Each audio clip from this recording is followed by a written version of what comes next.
여러분 안녕하십니까? 오늘은 10월의 첫날 시애틀에서 라스베가스로 내려와 서부 오데 캐년과 요세미티, 샌프란시스코까지 이어지는 5박 6일의 여정을 시작할 손님들을 만나러 가는 길입니다. 그런데 길 위의 동반자이자 파트너가 세월의 무게를 못 이기고 힘들어하네요. 특히 승차감이 조금 거칠어진 한 느낌이 들고 손님들에게 편안함을 제공하기 위해서 잠시 포드 딜러를 들렀습니다. 그리고 순간 깜짝 놀랐습니다.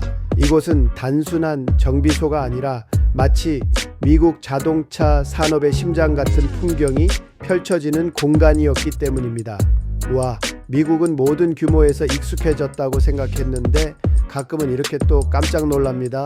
넓게 펼쳐진 전시장 정비 라인을 다 보여드릴 수는 없지만 정말 엄청납니다. 그리고 거대한 부품 창고, 그 스케일은 한국의 초창기 기흥공단 기아자동차 단지를 떠올리게 합니다. 단일 딜러십 하나가 이렇게 클 수 있다니, 이것이 바로 자동차 대국 미국의 스케일이지요. 전시장 안으로 들어서면 작은 유리 오피스들이 줄지어 늘어서 있습니다. 마치 벌집 속에서 벌들이 일하는 것처럼 직원들은 그 안에서 태블릿을 들여다보거나 고객과 대화하고 있죠. 저는 이 넓은 공간에서 파트샵을 찾아 들어가 부품을 구매한 뒤 한 잔의 커피를 마시며 여유를 즐겼습니다. 그 순간 문득 이런 생각이 듭니다. 한국 같았으면 사람들로 북적이고 소란스러웠을 텐데 이곳은 여유롭고 고요하고 심지어는 한산하기까지 합니다. 일을 하는 건지 잠시 쉬는 건지 분간이 안 될 정도지만 바로 이 느긋함이 미국식 비즈니스의 철학인지도 모르겠습니다. 보여지는 속도보다는 보이지 않는 시스템이 중요하다는 철학 말입니다. 딜러 한쪽 구석 눈길을 사로잡는 전시가 있었습니다. 1923년 헨리 포드가 직접 설계했을 법한 올드카, 그리고 최초의 트럭터, 100년 전 단순한 철제차체와 투박한 엔진. 하지만 바로 그 단순함 속에 자동차 문명의 출발점이 있었습니다. 헨리 포드의 모델 T는 사람들의 삶을 송두리째 바꾸었습니다. 농부는 말 대신 트럭터를 몰고 밭으로 향했고, 도시의 가족들은 주말마다 차를 타고 교회로 나가 피크닉을 즐겼습니다. 오늘 이곳에서 만나는 올드카는 단순한 전시품이 아닙니다. 자동차라는 발명이 우리의 일상, 도시 풍경, 문화를 어떻게 바꿔놓았는지를 선명하게 증언하는 역사적 증거입니다. 이 거대한 딜러 내부를 걷다 보면 묘한 착각에 빠집니다. 여기가 정비소인지 작은 공장 박물관인지 말이죠. 한쪽에서는 최신 포드 SUV가 반짝이며 전시되어 있고, 다른 한쪽에서는 오일 묻은 작업복의 정비사가 천천히 그리고 차분하게 엔진을 살펴보고 있습니다. 사람은 적지만 공간은 넓습니다.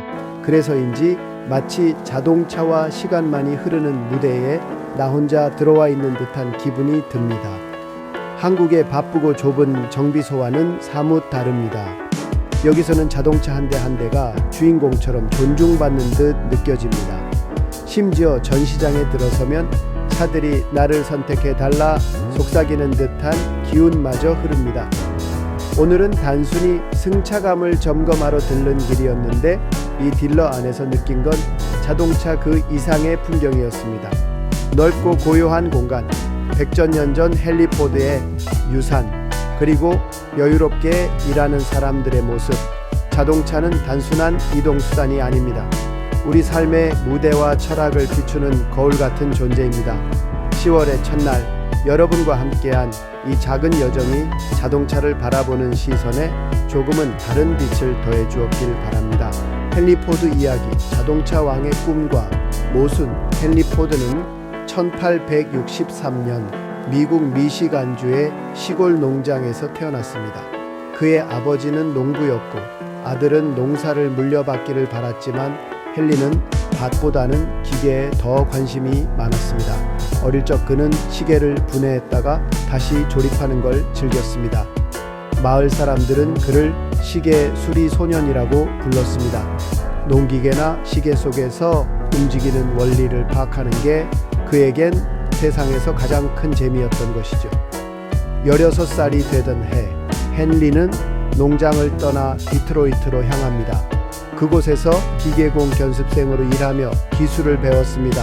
그는 밤에는 전기공학을 공부했고 낮에는 엔진을 만졌습니다. 1888년 그는 아내 클라라와 결혼했고 곧이어 에디슨 일렉트릭, 에디슨 일루미네이팅 컴퍼니의 엔지니어로 취직합니다.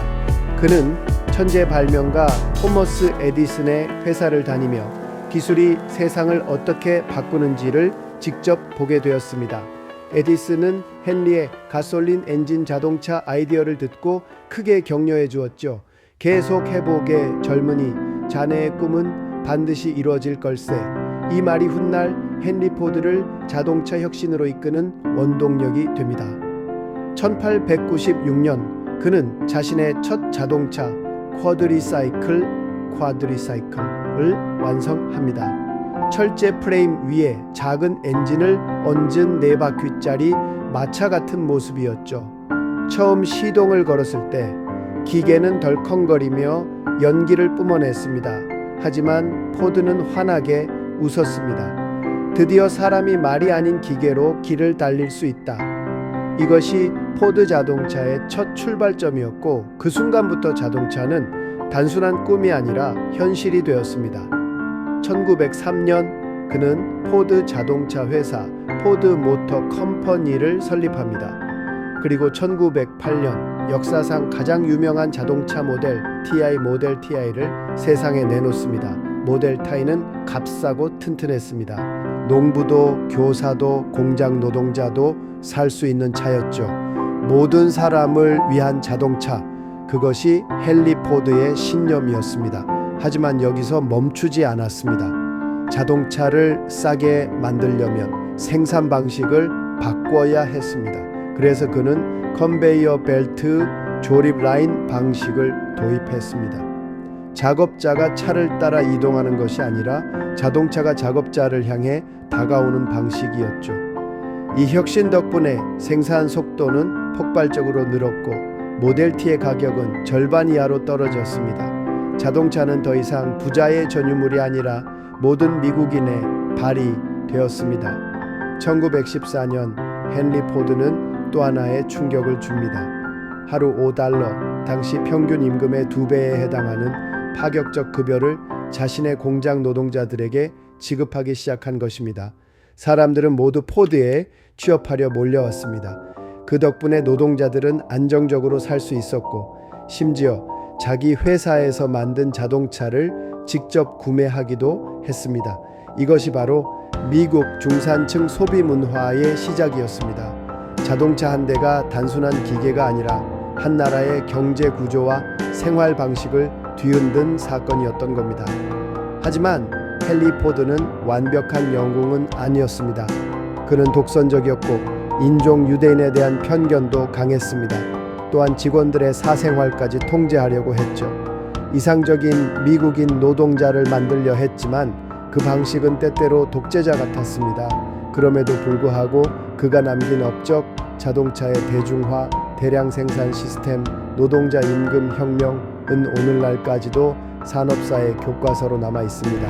헨리 포드, 그는 단순한 자동차 회사 사장이 아니었습니다. 이동의 자유를 모든 사람에게 준 20세기 산업혁명의 상징이었죠. 그의 삶은 모순으로 가득했지만 그가 이룬 혁신은 여전히 도로 위를 달리고 있습니다. 오늘 우리가 몰고 있는 자동차 한 대 한 대가 바로 헨리 포드라는 이름의 그림자 위에 서 있는 셈입니다. 여러분 안녕하십니까? 오늘은 10월의 첫날 시애틀에서 라스베가스로 내려와 서부 5대 캐년과 요세미티, 샌프란시스코까지 이어지는 5박 6일의 여정을 시작할 손님들을 만나러 가는 길입니다. 그런데 길 위의 동반자이자 파트너가 세월의 무게를 못 이기고 힘들어하네요. 특히 승차감이 조금 거칠어진 한 느낌이 들고 손님들에게 편안함을 제공하기 위해서 잠시 포드 딜러를 들렀습니다. 그리고 순간 깜짝 놀랐습니다. 이곳은 단순한 정비소가 아니라 마치 미국 자동차 산업의 심장 같은 풍경이 펼쳐지는 공간이었기 때문입니다. 와, 미국은 모든 규모에서 익숙해졌다고 생각했는데 가끔은 이렇게 또 깜짝 놀랍니다. 넓게 펼쳐진 전시장 정비 라인을 다 보여드릴 수는 없지만 정말 엄청납니다. 그리고 거대한 부품 창고, 그 스케일은 한국의 초창기 기흥공단 기아자동차 단지를 떠올리게 합니다. 단일 딜러십 하나가 이렇게 클 수 있다니, 이것이 바로 자동차 대국 미국의 스케일이지요. 전시장 안으로 들어서면 작은 유리 오피스들이 줄지어 늘어서 있습니다. 마치 벌집 속에서 벌들이 일하는 것처럼 직원들은 그 안에서 태블릿을 들여다보거나 고객과 대화하고 있죠. 저는 이 넓은 공간에서 파트샵을 찾아 들어가 부품을 구매한 뒤 한 잔의 커피를 마시며 여유를 즐겼습니다. 그 순간 문득 이런 생각이 듭니다. 한국 같았으면 사람들로 북적이고 소란스러웠을 텐데 이곳은 여유롭고 고요하고 심지어는 한산하기까지 합니다. 일을 하는 건지 잠시 쉬는 건지 분간이 안 될 정도지만 바로 이 느긋함이 미국식 비즈니스의 철학인지도 모르겠습니다. 보여지는 속도보다는 보이지 않는 시스템이 중요하다는 철학 말입니다. 딜러 한쪽 구석 눈길을 사로잡는 전시가 있었습니다. 1923년 헨리 포드가 직접 설계했을 법한 올드카, 그리고 최초의 트럭터, 100년 전 단순한 철제 차체와 투박한 엔진. 하지만 바로 그 단순함 속에 자동차 문명의 출발점이 있었습니다. 헨리 포드의 모델 T는 사람들의 삶을 송두리째 바꾸었습니다. 농부는 말 대신 트럭터를 몰고 밭으로 향했고, 도시의 가족들은 주말마다 차를 타고 교회로 나가 피크닉을 즐겼습니다. 오늘 이곳에서 만나는 올드카는 단순한 전시품이 아닙니다. 자동차라는 발명이 우리의 일상, 도시 풍경, 문화를 어떻게 바꿔놓았는지를 선명하게 증언하는 역사적 증거입니다. 이 거대한 딜러 내부를 걷다 보면 묘한 착각에 빠집니다. 여기가 정비소인지 작은 공장 박물관인지 말이죠. 한쪽에서는 최신 포드 SUV가 반짝이며 전시되어 있고, 다른 한쪽에서는 오일 묻은 작업복의 정비사가 천천히 그리고 차분하게 엔진을 살펴보고 있습니다. 사람은 적지만 공간은 넓습니다. 그래서인지 마치 자동차와 시간만이 흐르는 무대에 나 혼자 들어와 있는 듯한 기분이 듭니다. 한국의 바쁘고 좁은 정비소와는 사뭇 다릅니다. 여기서는 자동차 한 대 한 대가 주인공처럼 존중받는 듯 느껴집니다. 심지어 전시장에 들어서면 차들이 나를 선택해 달라 속삭이는 듯한 기운마저 흐릅니다. 오늘은 단순히 승차감을 점검하러 들른 길이었는데 이 딜러 안에서 느낀 건 자동차 그 이상의 풍경이었습니다.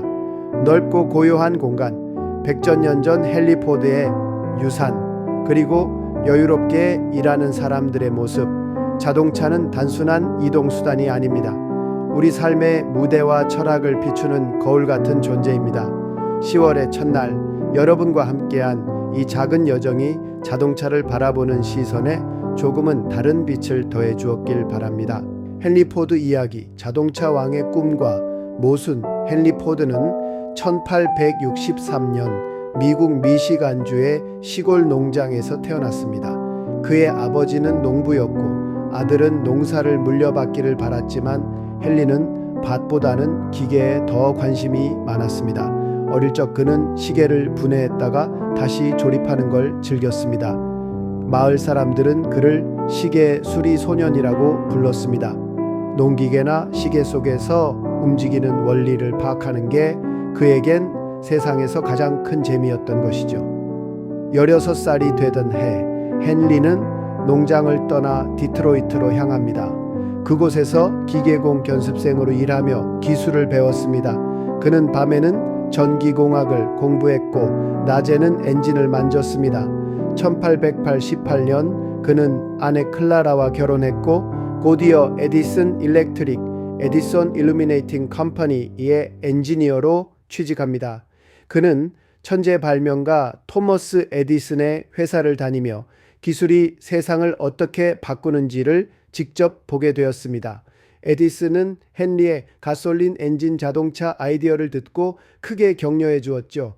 계속 해보게 젊은이, 자네의 꿈은 반드시 이루어질 걸세. 이 말이 훗날 헨리 포드를 자동차 혁신으로 이끄는 원동력이 됩니다. 1896년 그는 자신의 첫 자동차 쿼드리사이클을 완성합니다. 철제 프레임 위에 작은 엔진을 얹은 4바퀴짜리 마차 같은 모습이었죠.